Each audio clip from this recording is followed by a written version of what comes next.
not as smart. All right, there you go. There you go. We ready? Yeah. Okay. I retired from tech about 5 years ago. I taught here in this school for over 27 years. So I'm a Washita line from way back. And I was so glad when Mr. Tatum called me. Although, if I had known before Monday, I might be a little more prepared. So bear with me. And if you have a question, raise your hand and stop me. Most of you, or some of you, are taking the ACT on Saturday. Maybe next time we'll have a couple of weeks' notice. I'm just so impressed that Mr. Tatum is taking time to help you in another section of the test. He was in one of our grants at Louisiana Tech, and I've got him up on a pedestal anyway. Am I embarrassing you, Mr. Tatum? No. Just building up his ego a little. Okay, ACT in 55 minutes is an impossibility, so I'm going to talk fast. Get your pen or pencil. Take notes. And guys, what we're going to do, she's not going to make it through the whole test. So we'll be through fourth period, and by the time she's done fourth period, she'll be done with the test, and you'll have access to basically the whole test. However most of the part she's going to go through. How many of you are taking the test Saturday? Okay. How many of you have taken it before? Great. That means that on Saturday morning, when you get to the English section, you're not going to waste time reading these directions / instructions, are you? Now, just because there's some useful information, Friday night, you look back over all these sections so you feel confident. One of the most important things about going into the ACT is feeling confident. And Mr. Tatum's been getting you ready in math. You've probably been working on your reading. The reading section and the science section are both reading tests. The science section is reading and analysis. So you know what you have to do on that. You have to pace yourself. You have to pace yourself on this section. However, you have 75 questions, and you have 45 minutes. I did the math. I could have done it without a calculator, but I used the calculator on my phone, which means you have about 1:66 seconds, almost 2 minutes. You have almost 2 minutes for every one of these 45 questions. How many of you finished this section the last time you took it? You probably finished it. If you didn't, then you know what you got to do. You got to speed up a little. You got to use that watch on your arm or whatever you're using. It's actually about 35 seconds per question. I think you got the confusion back. Really? Yeah, 45 minutes. Why am I not surprised? Thank you. Why didn't you tell me that last time? Well, I didn't really pick up on it. Oh, I flipped the denominator and the numerator. 35 to 40 seconds per question. Okay, 40 seconds. That's still plenty of time. Thank you, Mr. Tatum. I was a math major undergraduate, and I changed my major when I had to take calculus. Okay, but 45 seconds is still a lot of time. You're going to answer some of these in probably 15 or 20 seconds. So you're going to have plenty of time. You know why? Because this is your native language. Even people who are not great English students generally can make, 15 or 16 or 17 and not even prepare. You are preparing. After we talk today, and after you've taken this practice test, you're going to be more aware. I call it consciousness raising, because you're going to look for certain types of questions. You're going to look for the who, whom, which we're going to talk about. You're going to look for the it, its. I've been talking to Mackenzie about this, so I'm being repetitious. you're going to look for redundancy, repetition. The ACT wants word economy.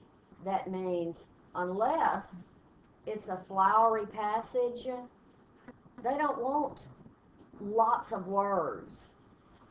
You're not writing a descriptive essay. Now, as it turns out, the first passage on this practice test, or it's a release test actually, Mr. Tatum said, isn't it? Wasn't this an actual test? I never figured that out. Either way, it's legit. Yeah. So it could very well have been a test. Yeah. But if you see something, two words together, and they're underlined, two words, and the second one means exactly the same as the first, then you're probably going to eliminate one of those. There's probably going to be a choice for you to reduce that so that it's not redundant. You know what redundant is. Don't be redundant. See, I was just redundant because I said redundant twice. ACT wants word economy. They also, let's look at this up on the board. They also want to test you on specific, I think I've got a PowerPoint up here. I'm sorry, I've got to point here, not there. They also want you to know specific areas of knowledge and skills. And they're going to test you on certain types of questions. And you can pull up that link where you registered, and you're probably going to find this section here. I think Mr. Tatum's going to post this for you all. If I were you and I hadn't looked at this, I don't have time to go over this with you now. If we had a couple of hours, I would go over it with you. But if I were you, I would look at this part carefully. How many of you have looked at these strategies? Making a higher score on the ACT is about being strategic. It's about looking for certain types of questions, like the who, whom, the ITS, and the IT apostrophe S. Looking for punctuation rules. Looking at the semicolon. Know the main use for a semicolon. Now, if you've forgotten that since the 9th grade, or you're still having problems with it, then before Saturday, you Google semicolons, or go to Grammar Girl. There's also at Purdue University a link. It used to be OWL, capital OWL, and it was excellent. So do your homework, because it will pay off. Most guides, Kaplan, the ACT guides, Barron's, all of the guides that these companies put out, which as Mr. Tatum said, these are legit questions, and you're going to see things very much like this. But most of those guides say that the English part is the easiest to raise your score up significantly. If you work at it, if you made a 20 last time, you ought to make a 27. After we talk, after you do some review, it's English. You've had it since you were in the 2nd grade. You've just got to really know what to expect, okay? Now, what he did for me, and I didn't know I was coming until Monday, and I was on the road yesterday, but as I was the rider, not the driver. I was not driving and doing this, but he sent me the tally of the questions that most of you missed, that more of you missed than the other. So what I'm going to do, instead of going over every one, is I'm going to go over the questions that seem to give you more problems. And then if you have problems later on, then you can stop by when the bell rings. We did pretty good, and I'm talking a little faster now, so I think we'll be okay. Passage 1 is the dragonfly. And what ACT recommends, and it's up to you, I would never tell you what to do, because we're all different test takers. We all learn differently. We all take tests differently. ACT says to scan the section first. Well, I think it says to read it. I wouldn't take a lot of time reading it. I would skim and scan it. And I would look for the style. Is it scientific? Is it written with figurative language as this one is? Which we know immediately. You can skim the first paragraph here. I think that's the first paragraph. Almost all. Yeah, this is the first paragraph of this passage. And you can look at the first couple of sentences and you can tell that the writer is going to use figurative language. He's going to use personification and similes. The nature trail is 6 feet wide and 7 miles long. It slithers through the forest like a snake. Like a snake. See, that's a simile.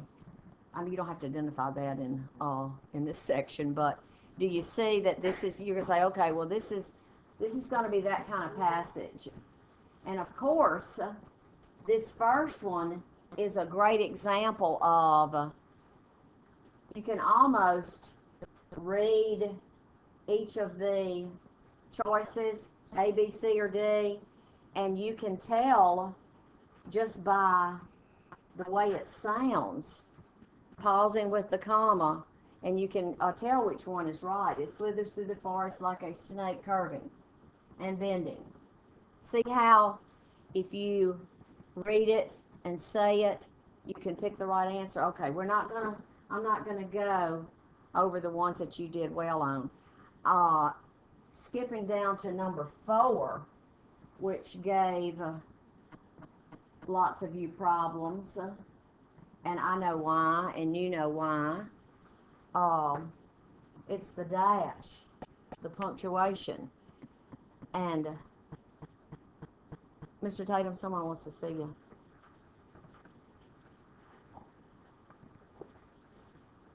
Let's look at this first sentence in the second paragraph. I ride this trail nearly every day, dash, not on a bike, comma, but on Luigi.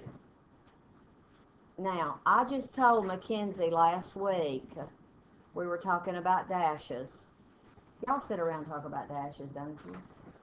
And commas and semicolons. I said, if you see a dash, then you're going to have another one, right? Because usually dashes are used to emphasize. But the problem with English and punctuation is there's always that exception to the rule. And this is one of them. In this one, you don't need 2 dashes. In most cases, you're not going to have just 1 dash. Okay? You're going to say something like, I walked into the class, dash, oh my goodness, dash, for emphasis. Okay? But this one is for emphasis, but it's at the end of a sentence. I ride this trail nearly every day, dash, not on a bike, comma, but on Luigi. Okay, let's look at the choices, because lots of you missed this one. I don't know which one you chose, but let's look at them and analyze them. I ride this trail nearly every day. We'll come back to no change. Semicolon. Not on a bike, but on Luigi. Now, I know immediately we don't need a semicolon, but I've been teaching English for 100 years. Why do we not need a semicolon there? I'm going to break this one down pretty good. I'm going to spend a couple of minutes on this one. Why do we not need a semicolon there? I ride this trail nearly every day, semicolon, not on a bike, but on Luigi. It's not a new thought. Good. The main use of a semicolon is to join a subject and a verb. And all you've got after a day is not on a bike, but on Luigi. So we know that's not right. Now, okay, I'm going to raise your consciousness here about semicolons, because there might be other semicolons on your test on Saturday. So if the semicolon is correct, you're going to have just as, what's your name? Tanner? Just as Tanner said, you're going to have two clauses. You're going to have a subject and a verb, semicolon, and a subject and a verb. And you're not going to have a conjunction like and, but, or, nor, for yet. You're going to have just a semicolon. I love semicolons. You don't need the and, but, or, nor, for yet. Let me give you an example. I walked into Mr. Tatum's room, semicolon. I sat down immediately and started working on my test. That's two complete thoughts, huh? I walked into Mr. Tatum's room, semicolon. I sat down and immediately started working on the test. And I could have put a period there. But a semicolon is correct. That's at the discretion of the writer. So if they give you that option, that's okay. All right. How about age? I ride this trail nearly every day, not on a bike, but on Luigi. Do we not need any mark of punctuation? We do, don't we? That kind of runs on. So let's get rid of age. I ride this trail nearly every day, comma, not on a bike, semicolon, but on Luigi. No. Now, this comma would have been okay if it hadn't added that punctuation. That would have been acceptable. If you took out that dash, you could have put a comma there if that had been an option, but it's not an option. So we're going to go with no change, okay? Understand that now? All right. Let's go to number 7. Luigi's motor moves, let me see if it's 7 that you missed. Yeah. Luigi's motor moves slowly as we venture along the trail. Okay, number 7 question asks you, which choice would most logically and effectively emphasize the positive, friendly attitude the narrator has toward Luigi? And of course, we're skipping around, but if you had been reading this for meaning, we learned that Luigi is not a person. What is Luigi? A wheelchair, right. He's named his wheelchair. So which choice would emphasize the narrator's attitude toward Luigi? No change. Luigi's motor moves slowly. How about Luigi's motor travels safely? Remember we said this is a figurative language piece. How about Luigi's motor proceeds carefully? Structurally, that's okay. How about purrs softly? Luigi's motor purrs softly as we venture along the trail. It's D. You see? And that was because we guessed in the beginning with those first 2 or 3 sentences that this is a figurative piece. So you're going to have language, you're going to have figurative language like personification and the simile that I pointed out to you. Okay, good. Number 8 you got, but I want to say one thing about this one. Luigi's rubber wheels. Oh, I'm sorry, crunch me room. Start with I hear. I hear the songs of cardinals in the trees. Go up a sentence. I can hear. This is written in which person? First, second, or third? First person. So in number 8, you would never have chosen you, would you? No, that's second person. You're not generally going to change person. One can even hear. Why would he? I mean, this is a personal piece this person is writing about his venture with his wheelchair. And then J is while hearing the songs of cardinals. Oh, that makes it a fragment. Try every single choice.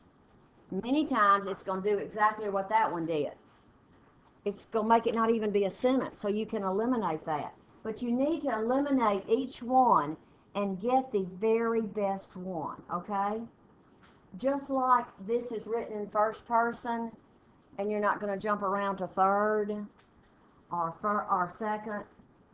If the passage is in present tense, you're not going to jump to past. So watch tense. Now see, I'm giving you some things to go into this test Saturday to be aware of. You're really going to think about these, and you're going to be on the lookout, and they're not going to be able to trick you, okay? Because you've got your consciousness raised about this. Okay, most of you got number 12, but I'm going to point out quickly that it is a major run-on sentence. Watch for run-on sentences. Bicyclist streak past in a blur of color and a cloud of dust. I don't understand their hurry. Do you see that's a run-on sentence? Bicyclist streak, no mark of punctuation, I don't understand. So you've got to correct that. You're going to have run-on sentences. Write this down. You're going to have run-on sentences where you need to put a mark of punctuation, and you're going to have the dreaded comma splice. Have your English teachers talked to you about comma splices? That's when you splice two clauses together with a comma. Thus the comma splice. If you have two clauses and a comma, you need to have a coordinate conjunction. And, but, or, nor, for, or yet. What are these called, Mackenzie? And boys. You can use the first letters. That's what her teacher uses. These are coordinate conjunctions. And I don't care that you remember their name. But learn them. And when one of these is used, there needs to be a comma. I studied all night, comma, but I still performed miserably on the test. Comma, but. Comma, and. That was very negative, wasn't it? I studied all night, comma, and I aced that sucker. Okay? So if you have one of these, you're going to have a comma. If you don't have one, you're going to have a period. H is the answer for 12, isn't it? Yes. You're going to have a period or a semicolon. So watch for these. Okay? Now, while we're on that, let's just do some simple sentence structure. And you're going to watch for this Saturday. Okay, S is the subject with all of its modifiers. Okay, you have a subject, verb, comma. These are types of sentences. And then you're going to have another subject, verb. Okay? And, but, or, nor, for, yet. And I said we could have a subject, verb, semicolon, subject, verb. We're not going to have subject, verb, comma, subject, verb. That is what I call a comma splice. Do y'all use that term? Have y'all heard that term? Okay. This is wrong. You can't join these. You got to either have an and, but, or, nor, for, or yet, or you got to have a semicolon or a period. Now, there's another sentence structure that they might throw at you. They might have a subject, verb, and what's called a conjunctive adverb. Don't care if you know the name of that. Words like however, therefore, and another subject, verb. Okay? Subject, verb. I love the quadratic formula, semicolon.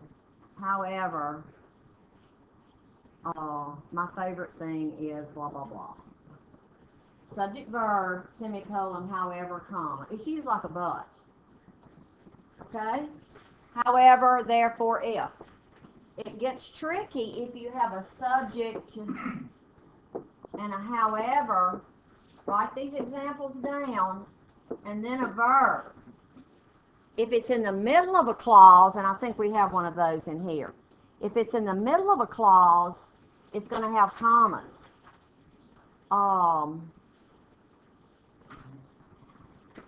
He is, comma, however, the best one for the job. He is the best one for the job. That's just one clause. He is, comma, however, comma, the best one for the job. Then you use just however. Then it's just an interrupter. Okay? All right, we've talked about that.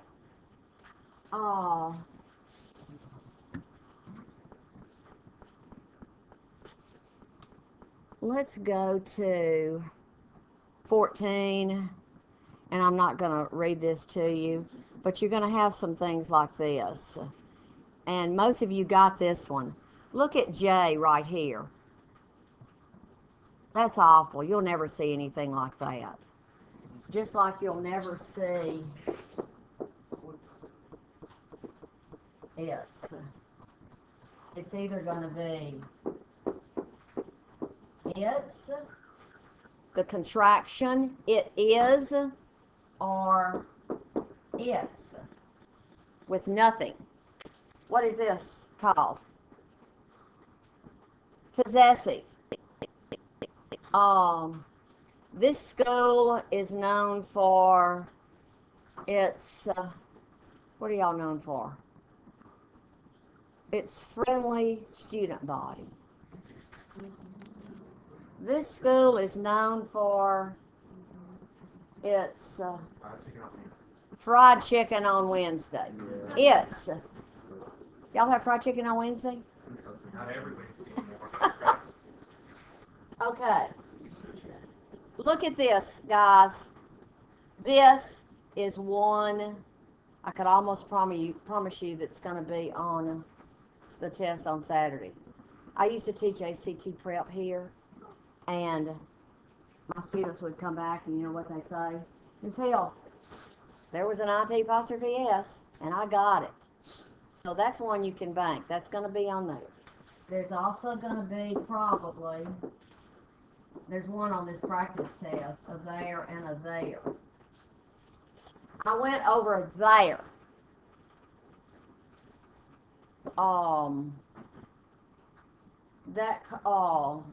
That car is their car. The brothers share that car. It is their car. That's possessive. Okay? All right. So, what was it? 14? 14 was H. No, G. I'm sorry. 14 was G. I leave the trail and come out into the open manicured park at the trail's end. Trail apostrophe S. Thank you. Y'all stop me if you want to know the correct answer. Have you posted the correct answers, Mr. Tatum? I have. Oh, he'll get, I'm sorry I'm skipping around, but if you just have to know, raise your hand and stop me. Okay, let's, Real quick.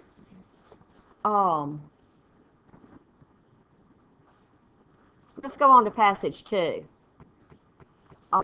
Most of you got 16. The answer is G. If you didn't get it, it's G. 2 p.m. on October 27, 1904, You always separate parts of a date, guys. Then the second one, their cheers competed with the blare of ferry boat horns and the whistle of power plants. The city, okay, here's the one you missed, 17.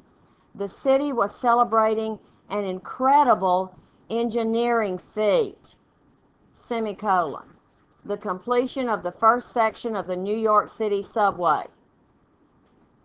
Okay, that's wrong. So we can't use A. We know that that's wrong because of what Tanner said earlier. If you have a semicolon, you've got to have a complete thought or a clause. A clause at the end of, after the semicolon. So what do? The city was celebrating an incredible engineering feat, comma, over the completion of the first New York City. Nah. The city was celebrating an incredible engineering feat, colon, the completion of the first section of the New York City subway. That sounded a little better, but you think it's C. I do. But you're going to check every choice. The city was celebrating an incredible engineering feat. No mark at all. An incredible engineering feat, the completion of the first section of the New York City subway. Yeah, that's in a positive. It does run on. But the completion of the first section of the New York City subway, do y'all have this passage in front of you? Underline that part. The completion of the first section of the New York City subway, that's in a positive. That's describing what the feat is. And usually, you would use a comma. You could. But the comma in B makes it sound awkward. So the colon is the best choice. Do you know what the rule is? No, Miss Hill, and I don't care. Well, let me tell you. The main use of a colon, you learned this in 4th grade, is to precede a list. Oh, darn. Mr. Tatum told us to bring the following items, colon, textbook, notebook, blah, blah, blah, blah, blah, colon, usually preceded with the following. That's the main use of a colon. Another use of a colon is right here. If the clause or phrase that comes after explains or clarifies in some way, then you can use a colon. Sometimes, guess what? After the colon, there will be a complete clause, not just a phrase like this. If the clause explains or clarifies the other clause, then they may try to trick you with a colon. Okay, how much time do we have? Let's go on to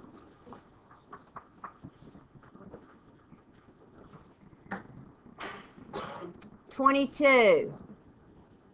Gave y'all some problems. Oh, and it's another appositive. Look at 22. Right here. The engineer, comma, William Barclay Parsons, accepted responsibility for overseeing this project. Okay, William Barclay Parsons is a type of an appositive, but it's not going to be set off with commas, so that comma right there is wrong. It's also wrong because if you had a comma here, you would need a comma there, right? Okay, so we got to get rid of no change. That's wrong. How about the engineer dash William Barclay Parsons accepted responsibility? Well, we just said that in most cases, if you're setting off a name like that and you use a dash here, what do you got to have here? A dash there. Okay, we get rid of G. The engineer William Barclay Parsons, comma. You're not going to have just one comma. Would you say the engineer William Barclay Parsons, comma, little pause there, accepted responsibility for overseeing this project? That means it has to be J. Now, so you say, Ms. Hill, what about the rule that says you set off appositives with a comma? If the appositive describes, if it describes and doesn't rename like this one does, then you use commas. Let me give you an example. You might want to write parts of this down. Ouachita Parish High School, or OPHS, comma, a large secondary school in Ouachita Parish, comma, is where I want to be this Saturday morning. Okay, Ouachita Parish High School, comma, a large secondary school in Ouachita Parish. That's the appositive. You set it off with commas. Now, what if I said my school, Ouachita Parish High School? I renamed it, really. Not much description. So if you have a word like this that just renames, you don't need commas. So you choose J. What did y'all put? Lots of people missed this one. Did y'all get it in here? That trick you? Okay. So y'all remember those two kinds of appositives. If it renames, my teacher, Mr. Tatum. Okay, my school, Washington Parish High School. No commas, just like in 22. All right, 24. Lots of you missed. Oh, and that's simply too much verbiage. First, workers use picks and shovels to remove roads and dig a deep trench. Oh, thank you. Sorry. Right here. First, workers use picks and shovels to remove roads and dig a deep trench. Okay. Sounds pretty good, so we'll keep no change as a possibility. But we're going to look at the others too. We've got G. They were going to dig into the ground deeply under where the roads had previously been removed by them. Ooh. Wordy. Don't want that. How about dig a trench far down below since it was necessary? Far down below? It was necessary to shovel deep into the earth, blah, blah, blah. Or just delete the underlined portion. To remove roads and dig. No, y'all didn't fall for that one, did you? 24 is no change. I read in some ACT guide that with some questions, if you've got like a short answer, innovate, engineer, and then the others are long, it's almost always going to be the shorter one. Now, don't apply that all the time, but I did read that. So these are way too wordy. Okay. You also, no, you didn't have problems with 25, but I want to say something about this. Everybody look at 25D. You would never see a colon after a preposition. It won't happen. That's wrong. Unless you said with the following. And you will not correctly see a colon that comes right after the verb. Unless you have the pointing out expression as follows. Okay, moving right along. Let's go to passage 3. Y'all did pretty well on the other parts. Okay.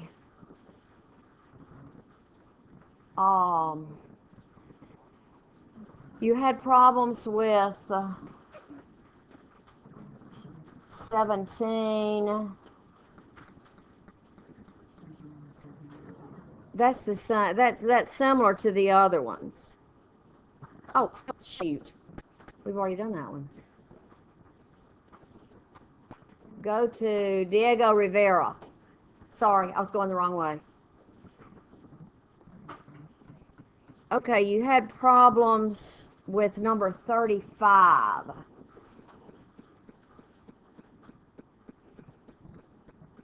Okay, everybody look at 35. One of his frescoes, all right, you've read this. You've skimmed and scanned it. You know this is about a painter. One of his frescoes depict a progression. Write verb subject agreement here. This is a verb subject agreement area. One depict. That you would say one depicts. Okay? So you know you got to change it. How about many of his frescoes depict? That sounds better. How about each of his frescoes depict? No, that's the same thing. This is singular. Each depicts.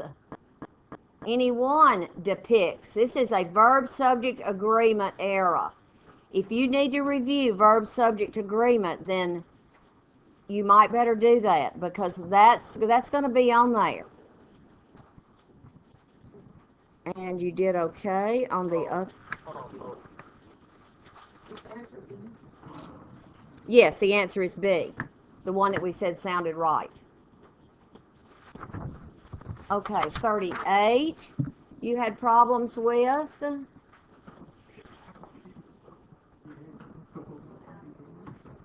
38. Rivera received various prestigious commissions while he was in the United States. Various, comma, prestigious. No, you don't need a comma. If you've got two coordinate adjectives that are the same, like the long black limousine, the long, comma, black limousine, then you would use a comma. But you wouldn't say various and prestigious. That's wrong. Both of these are wrong. So 38 should be no change. That got a bunch of you. Y'all tried to, and I know what you did. I bet you put G. How many of you put G? Oh, no, that's good. Let's go to 42. The writer is, let's see, I don't believe I can get all this on here.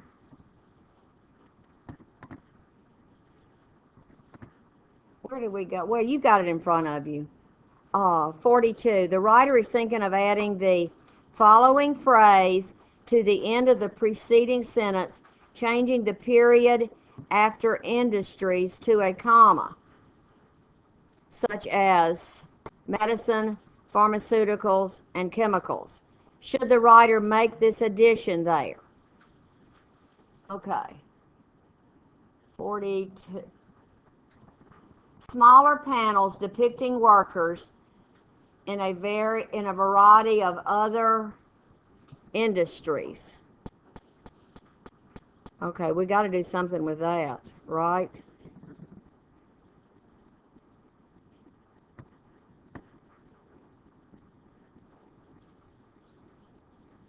Is that the industries that changing the period after industries to a comma? It's going to be F, yes, because it offers examples that help to specify a broad term. Scroll down around.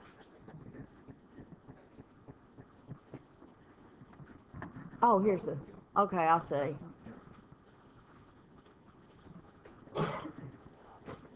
And that's not, these are all examples, see? Doesn't tell about anything about construction. No, because it provides a sampling of industries rather than, that's not true. That's just not true. This is one of those rhetorical type questions that you're going to have.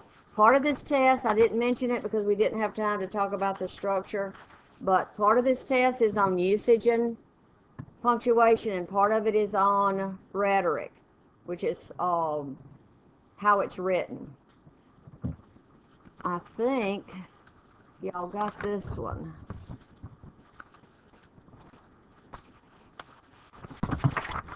'43 and 44. No. 43 you missed. Let's look at 43. The fresco is a dynamic work because by capturing the energy, humanity. See, reading that's, we got to change that. So we know no change isn't going to work. Okay, let's fit in that. The fresco is a dynamic work that, comma, need that comma, by capturing the energy, humanity, and collective achievement of the Detroit workers, celebrates all working men and women. That sounds okay.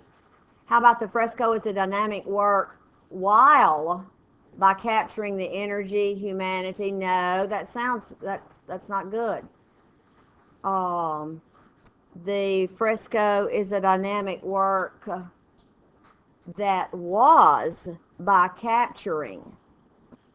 It should be be, because you need that relative pronoun. You don't need to know that, but that just sounds better. Okay, let's go on to passage 4. We're going to make it to passage 4. Have we talked about who and whom yet? No, ma'am. Okay, we got to talk about who and whom in a minute.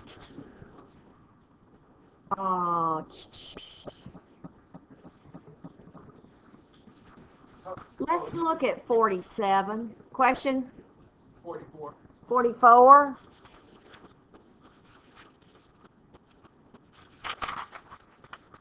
44. Delete the underlined portion. Okay.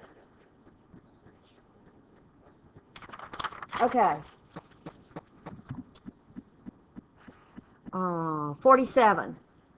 I can't believe y'all let them trick you on this one. More importantly, though, we enjoyed being together.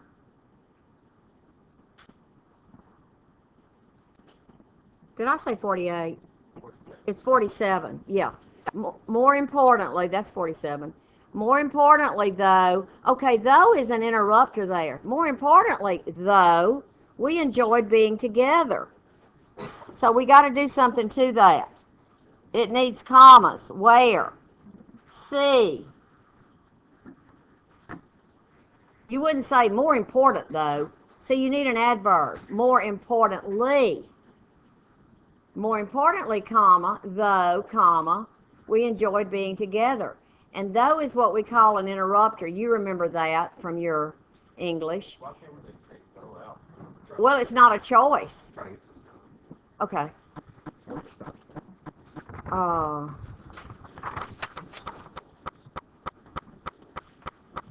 I'm ready. I've got a who and whom somewhere. All right, and guys, before she gets going, what we're going to do is we've worked to number 40-something already. So we're going to pick up on like 40-something and go through the rest of the test. We videoed going through the first 40 or so questions. And so I'm going to put that up on Google Drive and share it with you. That way y'all can go back and watch the first part of it, okay? Okay. Who and whom? You're going to have one. When I taught ACT prep, my kids would come back the Monday after they had taken the test and say, you're right, who and whom was on there. And I got that one. Might be on there twice, you never know. Now, I don't care that you remember this.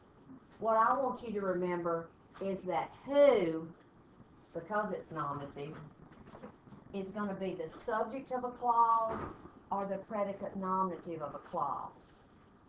Who is picking me up today? Who is subject verb. My friend, comma, who is a great tennis player. Who is? You wouldn't say whom is. Okay? So subject or predicate nominative. Whom, and this is the one they're probably going to test you on, although there is a who in this practice test. Whom is going to follow, in almost all cases, a preposition. It's going to be the object of a preposition. Write this down if you're taking notes. So, what am I talking about? That book was written by whom? Not that book was written by who? I mean, you might say that in the hall, but that's not standard English. So, look for by, for, from. That letter you received was from who? No. That letter you received was from whom? You know your prepositions. So, in your mind, Saturday, when you see these, you look for that preposition. Okay? Now, I'm going to review, I'm going to do some little mini segments with you all too. But let's go to the fourth passage. What Mr. Tatum did was he sent me yesterday a breakdown of the questions that more people in his 3 classes missed the most. If he sent me the percentage, whatever you call that in math, Mr. Tatum, he sent me the question. He sent me the number of people who chose the wrong answer. And what I did, if it was like 40% or below, I went through and I checked those particular questions. Now, we can come back and I can give you the answers for the others.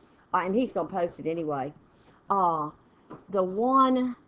first one in passage 4 that a great many of you missed, and I'm surprised that you let them trick you on this. I bet some of you are running out of time, which you're going to pace yourself Saturday. That's another thing. Let me do a little promo for watching your watch or whatever you're setting there. You've got 45 minutes, 75 questions. That means you have, what did you figure, 45 seconds? About 40 seconds. 40 seconds. That means you have about 40 seconds per question. And you think, oh, but some of these are not going to take you nearly 40 seconds. So you're going to be okay. How many of you had time left over when you took the English part? If you did, then you know you're not going to worry about it. If you didn't, then you might want to use that experience to tell yourself to speed up. And also, if you get down to 5 minutes left or 3 minutes left and you still got 10, don't you leave any of them blank. It's very important that you fill in every one. Choose a B, or all B's or all C's. Don't jump around. And you'll get some of those, okay? You are not penalized on the ACT for guessing. So don't leave any blank. Okay.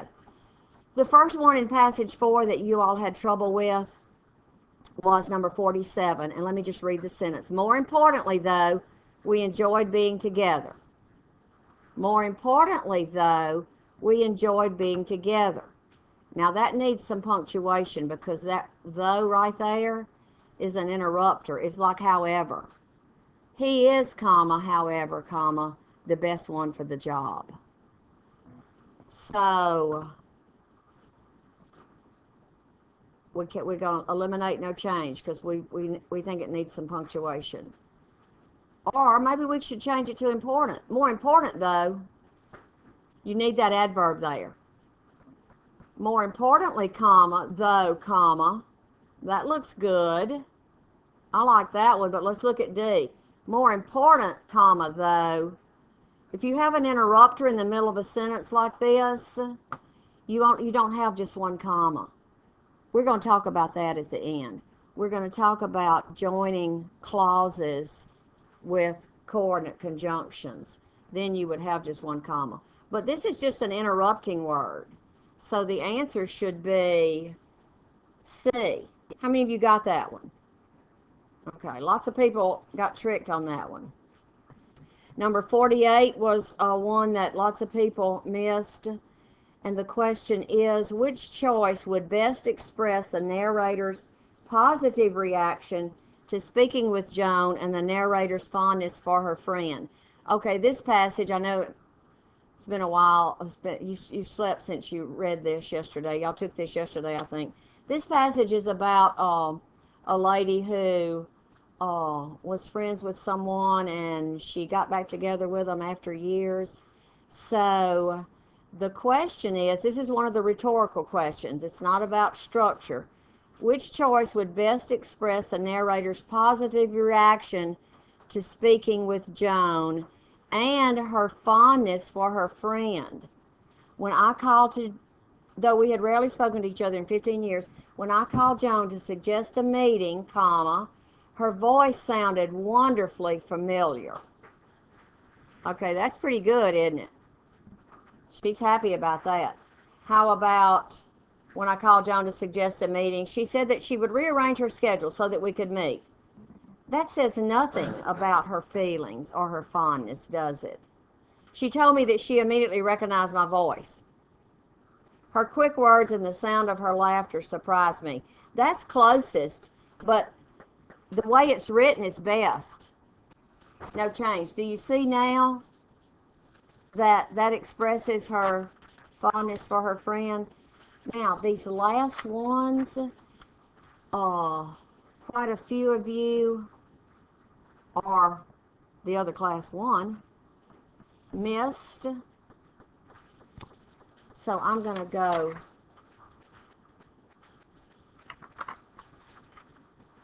let's see. I'm going to go over quite a few of these. 47, 48.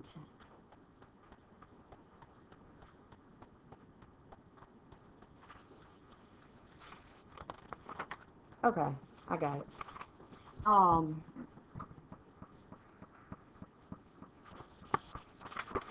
49. Oh, great. This is a who-whom. What I was about to say, and I got distracted with this PowerPoint here. Mr.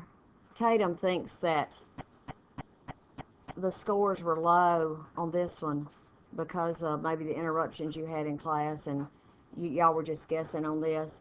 Because I think, when I was looking at this yesterday, I think if y'all had taken a little more time with this, you wouldn't have missed most of these. Okay, let's look at number 48. Through my parents, whom were still in touch with Joan's father. 49. I just gave you an example like that.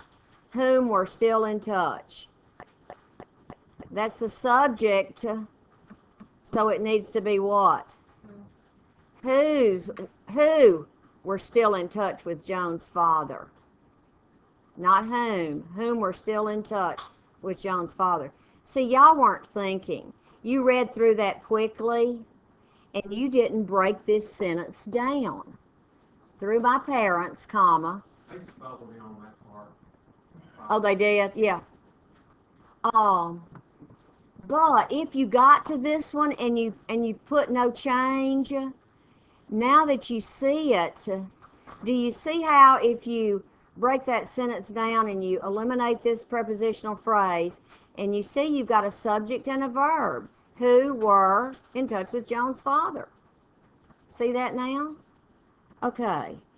50, y'all did very well on. 51.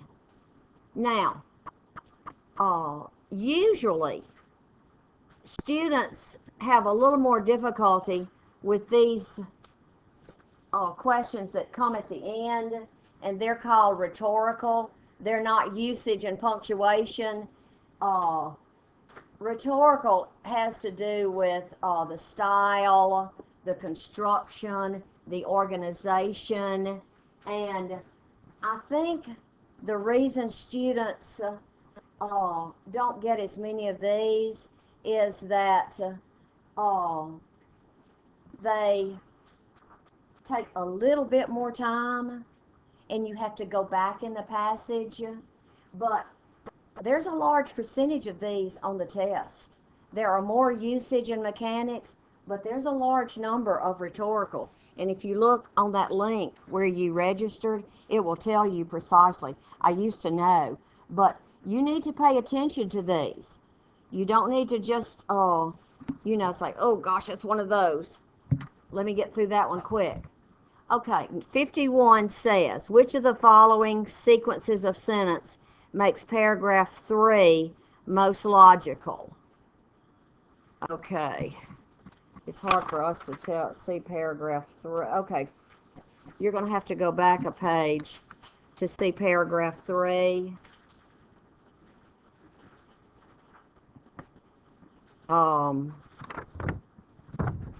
And it won't be this difficult on the test. And then the question is on the next page. Which of the following sequences of sentences makes paragraph 3 most logical? All right. So you look at paragraph 3. Last February, I had to travel to Fairbanks, Alaska for my work. Though we had rarely spoken to each other in 15 years, when I called Joan to suggest a meeting, her voice sounded wonderfully familiar. Through my parents, who were still in touch with Joan's father, I learned that Joan was currently living in Fairbanks. Okay, that doesn't sound very organized, does it? So we're going to change it. Let's put number 1 sentence first, and then number 3. That's B choice, okay? Let's just take a minute to look at this one. Last February, I had to travel to Fairbanks, Alaska for my work. Now go to sentence 3. Through my parents, who were still in touch with Joan's father, I learned that Joan was currently living in Fairbanks. Then number 2. Though we had rarely spoken to each other in 15 years, when I called Joan to suggest a meeting, her voice sounded wonderfully familiar. Now that sounds a lot better, doesn't it? Because you've got this information about Fairbanks following, let me go back, following this bit of information here that she's got to travel to Fairbanks, Alaska. So that sounds very good. And of course, that's the answer.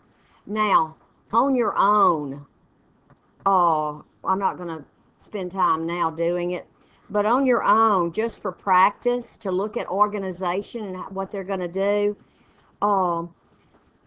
put those sentences in the order that they list them in C and D, and you'll see that it doesn't make any sense. You can do this. This is just sequencing. When you write an essay, you introduce something and then you give the most logical fact. So that one shouldn't give you any more problems now that we've talked about it. Okay, that was 50. That was 51. Let me go back this way. And you had trouble with 52. I plugged the engine into an electrical outlet. Okay, this is 52. Don't have to worry about 50. We've done 51. I parked my rental car in downtown Fairbanks, and to keep the battery from freezing, I plugged the engine into an electrical outlet in the parking lot so the battery would stay warm. Okay, the underlined section is so the battery would stay warm. What do you think? Let's try G. I plugged the engine into an electrical outlet in the parking lot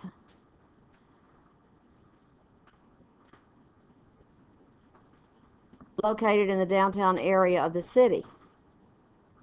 No, that's not information about the battery. I plugged the engine into an electrical outlet in the parking lot so the battery would continue to work properly despite the cold weather. I plugged the engine into an electrical outlet in the parking lot so the battery would stay warm. I plugged the engine into an electrical outlet in the parking lot. Period. Do we really need so the battery would stay warm? No, why not? Look up here. You parked it there to keep the battery from freezing. So J is the best one. Okay, 53. Some of you missed this one. Let's go over it. Which of the following alternatives to the underlined portion would not be acceptable? Okay, in most cases, you're going to find something that's better. They will do this to you. You're going to have to find the section that would not be acceptable. The sky shone with a pale gray light. And the sky shone with a pale gray light. Which of these is the worst? And the sky was glowing with a pale gray light. That's okay, huh? Would that be acceptable? And the sky glowed. And the sky shined. We don't use that form much anymore, but that's correct. How about the sky shone? That would not be acceptable. Did y'all get that one? Or did you not get to that one? Have you ever heard of shoned? The sun shoned. That's awful. And there will be some that are that bad. Okay, 54, you actually did very well on. If you were guessing, you done good. That's wrong. You did good. How about 55? Let's see if I'm going to have to go to another. I think I might have to go to another page. Well, I'm going to have to start on this page. As we walked upstairs to her studio, oh, here it is. We slipped into our familiar habits, comma, talking about the people in our lives and work. No change. We slipped into our familiar habits? We fell upon? No. We dropped by? We returned with? This is one of those questions where, as I was telling you, even if you don't know much about English, these sound so bad. We didn't fall upon our familiar habits. We slipped into our familiar habits. Did y'all get that one? It's A, no change. Now, 56. We talk just as easily as we had in the past when we would sit in the field behind Joan's house atop the rabbit hutch. Okay, this is what you call a misplaced modifier in English class. Was in the field behind Joan's house atop the rabbit hutch. It sounds like her house is atop the rabbit hutch, right? So we've got to change it. How about G? In the field atop the rabbit hutch behind Joan's house. No.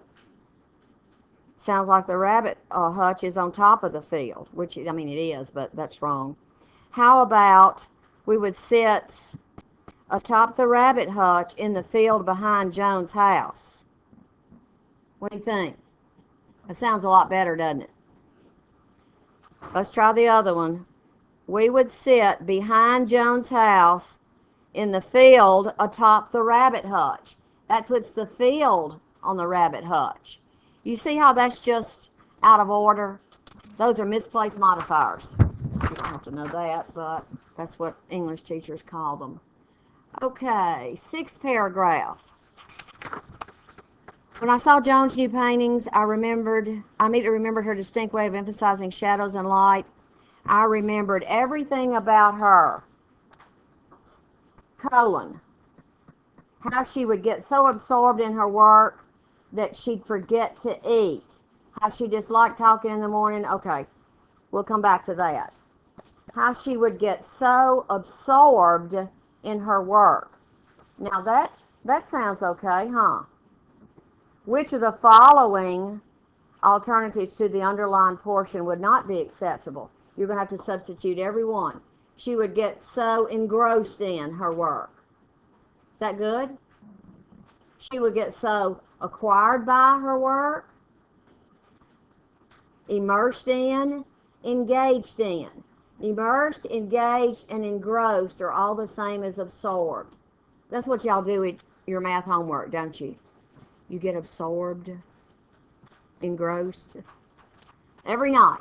Okay, so B is awful.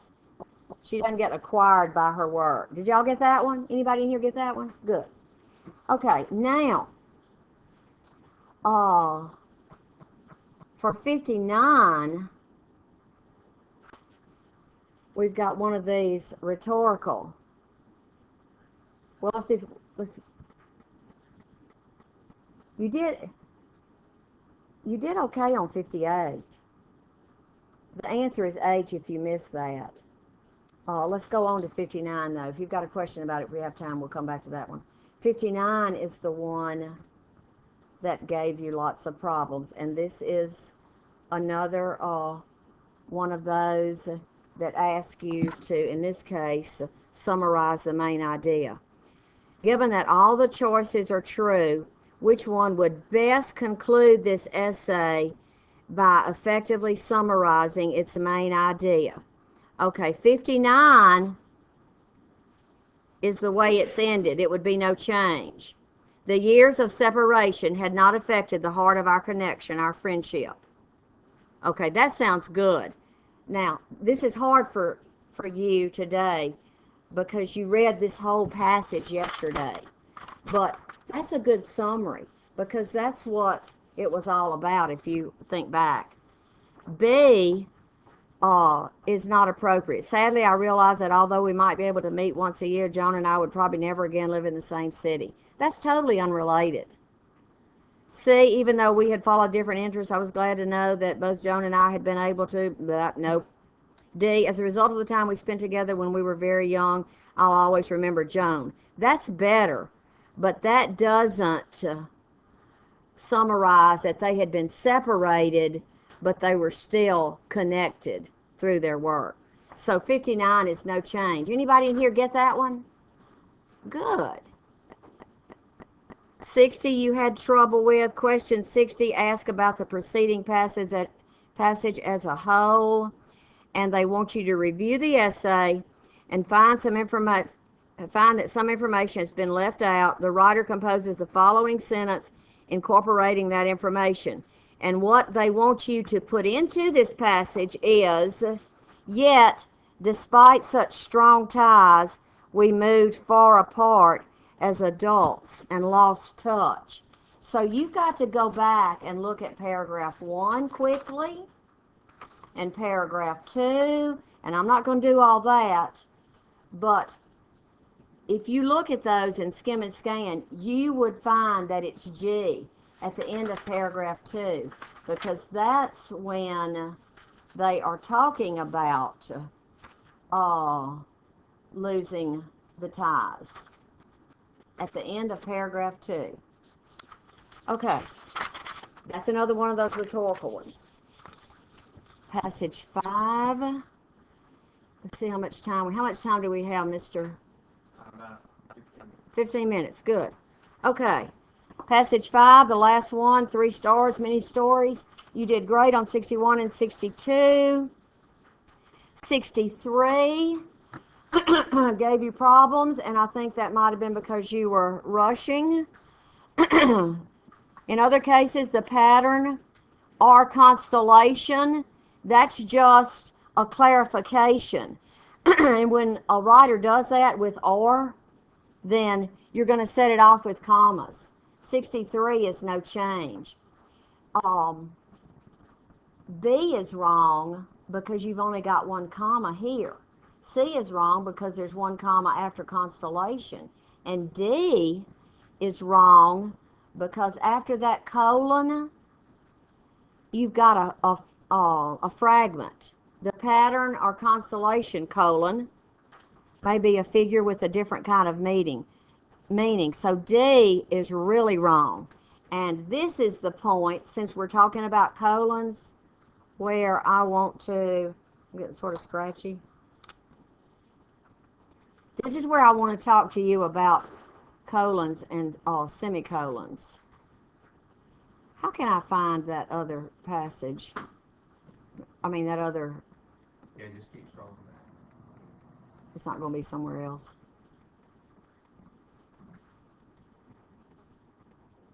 I thought I had it saved. That's part of it. Oh, here it is. Okay. This came up in the first part of the test that I didn't go over with you, and this is very important. This is like a little mini lesson, and I want you to take notes on this, because this will help you on Saturday. If you have, let's see, what was that? That was a colon. If you have a colon, what are you normally going to expect? A list. A list. Mr. Tatum told us to bring the following: colon, textbook, notebook, pen, highlighters, everything. This colon, and there's one in one of the earlier sections that she's going to post for you, this colon will never follow a preposition unless it says with the following, but it'll never come right after with, and it does in one of those earlier passages. That is wrong, okay? With a colon, you look for a list, and in most cases the pointing out expression as follows. The other thing about the colon that you're going to, let me get this out of the way. Okay, the other thing about a colon is that besides the list, it can be used to describe or explain the passage before it. And there's an example, which I can't remember now, but when you look on the posting, there'll be something, I think it's like a feet. and that feat is described, and that's correct. That's another way to use a colon, and I'm surprised they did this because it's not as common as this. Sometimes you'll even have a subject and a verb, and the next clause will be a clarification, and that will be a colon. But make sure that what follows clarifies or explains what precedes it. And when you come across this in those earlier passages, you'll see it. Now, what I wanted to talk to you about specifically was sentence structure. And this is like, I mean, y'all are smart. Y'all probably make A's. You're probably in English 4 AP and you do well. But on these tests, many times you're going to have to break it down. And one way to do that is to have in your mind the idea that normal sentence order is going to be subject, verb, just a subject and a verb. I walked into class. I walked into class feeling as if blah, blah, blah, blah, blah, okay? Another common sentence structure is to have a subject, verb, and an and another subject and a verb.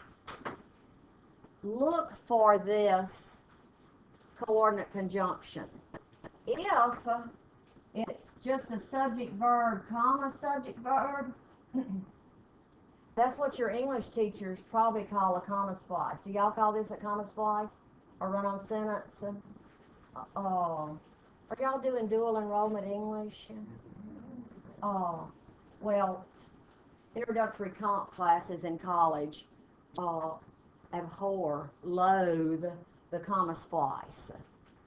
It's a subject, verb, comma, subject, verb, and no coordinate conjunction. It just splices them together. Let me give you an example. I walked into math class, comma, I sat down and immediately began to work on my test. I walked, comma, I sat. That's a comma splice. It needs a coordinate conjunction. And, but, or, nor, for, yet. And, but, y'all remember these, don't you? It's usually, look for these two on the test. I walked, comma, and I immediately began. Or, you'll see this on the test. You'll see two clauses with a semicolon. Now that's okay. I walked into math class, semicolon, I sat down and immediately began to work. That's all right. This is acceptable. But not this. Or not this. You're also going to see just some plain run-on sentences. You're going to see a subject, verb, and something is needed there, either a period or a semicolon, because it runs on. You're going to see run-on sentences, and you're going to see comma splices. You might also see this. You might see a subject and a verb, a semicolon, and a word like however or therefore. If you see that, then it's going to be however, comma. Now, on this test, in one of these passages, there is a however that's used as an interrupter. It doesn't join. This is joining these two clauses. But if you've just got one clause, only one subject and one verb, you put commas around this. He is, however, the best man for the job. He is, comma, however, the best man for the job. So be aware of what that sentence structure is, and look for these kinds of errors. Have we talked about it and its? It's going to be discussed on the section that he's posting. But when I taught ACT Prep, I never had kids come back from a test and tell me that this wasn't on there. It is always on there. I'm going to get Mr. Tatum to ask you Monday. This right here, ITS apostrophe, does not exist. Do not choose that. It's either going to be IT apostrophe S, it is, or ITS, it's. See this one here? This is possessive. The school is known for its remarkable students. Which one's that going to be? The second one. It's not going to be the school is known for it is remarkable students. Its is possessive. And they're also going to ask you about there and there. We went there, but that is their car. Okay, let's go on.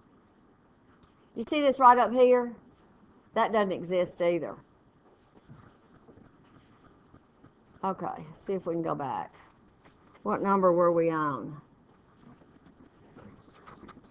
A lot of this, as I have said, is about being aware and looking for certain types of questions.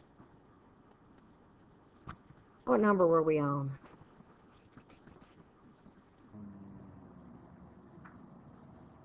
We're starting on 64.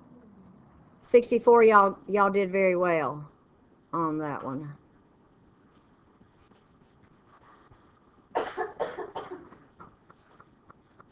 Uh, 65, lots of people missed.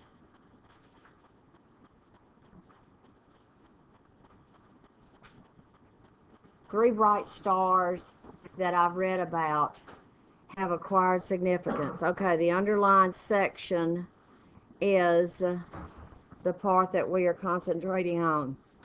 Three bright stars that I've read about. Given that all the choices are true, which one offers visual information about the stars as they appear in modern times? Three bright stars that I read about. Does that give us any information? Three bright stars that have different names in different cultures. Three bright stars that formed long before any of us were born. Three bright stars that together roughly form a straight line have acquired significance. It's going to be D. 66. Another one of these not acceptable. Which of the following alternatives to the underlined portion would not be acceptable? Okay, we've got viewers, observers, overseers, night sky watchers, stargazers. Which one is the one that stands out as not meaning what the others mean? Viewers and observers are the same. Are viewers and overseers? Sort of, but no, right. Night sky watchers and stargazers are the same as viewers. G is the answer. 67. How much time do we have? 5 minutes. 67. Given that all choices are true, which one provides a detail which has the most direct connection to the information that follows in this sentence? Okay, this is one of those rhetorical, and you're going to have to look at and see what follows in this sentence, and it's going to be A, no change. In some agricultural parts of Japan, for instance, these three stars, blah, blah, blah. In some distant, no.